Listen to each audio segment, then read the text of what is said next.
Salut! Astăzi vom vorbi despre plantele berberis, care cresc în orice fel de sol bine drenat, la soare sau parțial la umbră.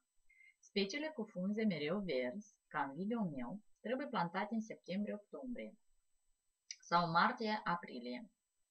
Pentru a obține un aspect compact, este necesar să se taie partea superioară a tuturor lăstarilor.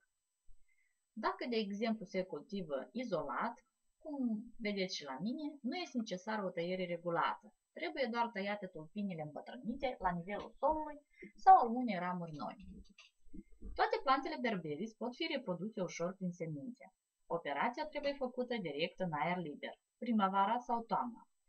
Când se recurge la butaș, aceștia se recoltează în august-septembrie de pe ramurile laterale și trebuie să aibă o lungime de 7-8 cm.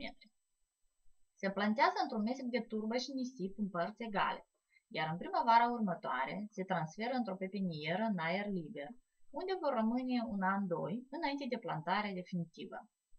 Altă posibilitate de reproducere este cea prin divizarea tufelor, doar pentru speciile care produc lăstari. Operația se efectuează în orice moment, din octombrie în martie. Cam atât pentru azi. Pa, pa!